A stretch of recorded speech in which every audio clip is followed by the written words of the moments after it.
the benefits of playing organized sport and not playing organized sport. And over here we have Lydia, our athlete, and Michaela, our non-athlete. So to get us started, Lydia, what do you think the pros of playing sports are for you?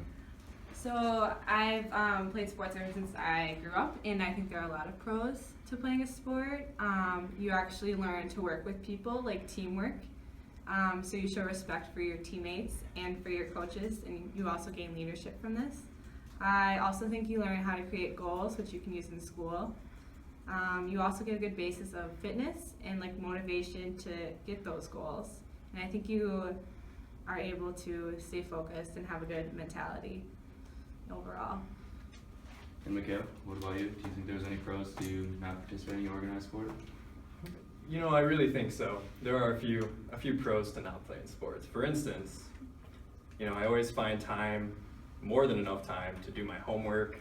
I can kind of choose my friends without having to be stuck in like the whole sport realm. Like, you gotta hang out with your teammates, man. I don't know. I feel like I have time for homework, friends, work even.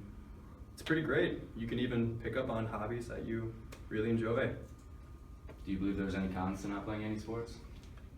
To some degree, yeah. My teamwork skills aren't the best. Group projects, for instance, I don't do the best. I'm kind of like a one-man wolf pack sort of thing. I'm sure if I played basketball back in my prime in like 7th grade, that my teamwork skills would be a little more solid. Alrighty. And Lydia, how about any cons of playing organized sport?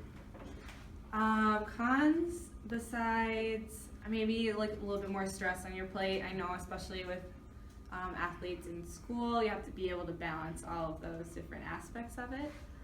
I mean, sometimes you don't get along with your teammates, but then again, you can learn to get along with them. I don't really see a lot of cons in playing the sport.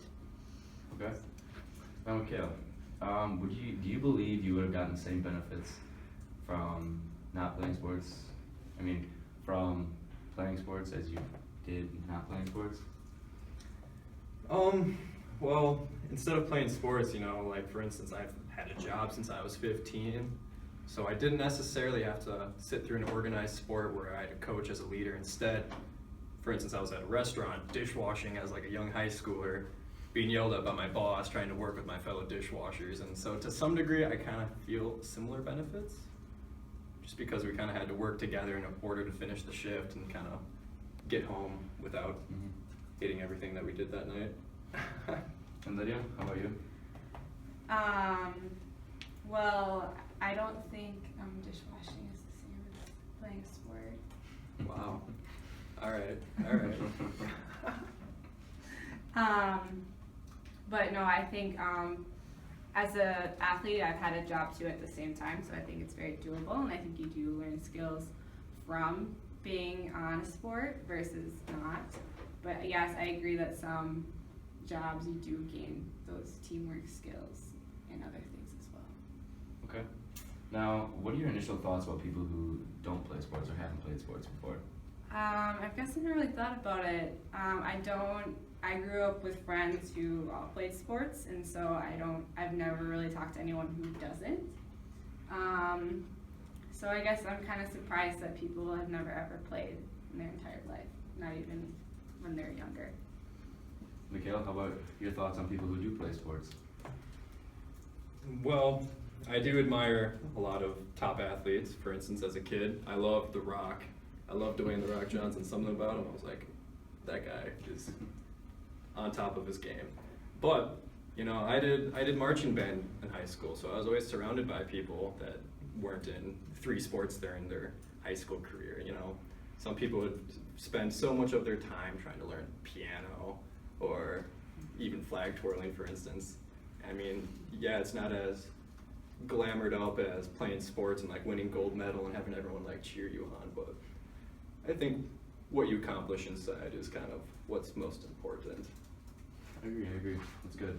So how do you think non-athletes are viewed compared to athletes in society then?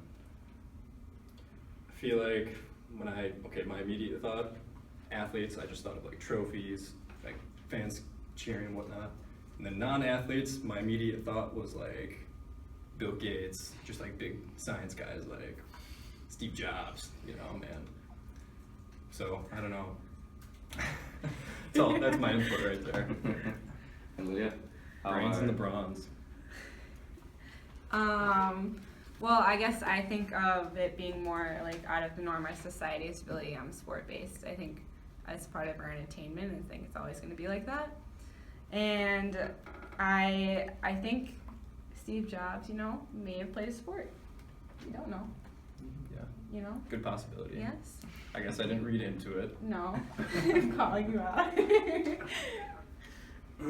Constructive feedback, thank you. Michaela, final question. Where did you learn the skills, say, athletes learned through sports? Oh gosh. That's a good question. I'm gonna have to revert back to high school, you know. I did a few things in high school. Marching band, for instance, having a job for a few years, you know. So I think a lot of my daily drive, my daily motivation that's similar to athletes would probably. Well, that wraps up our interview on athlete versus non-athletes. So thank you, Lydia. Thank you, Spencer. Thanks, Michaela. Spence, it's been real. Thank you. Always.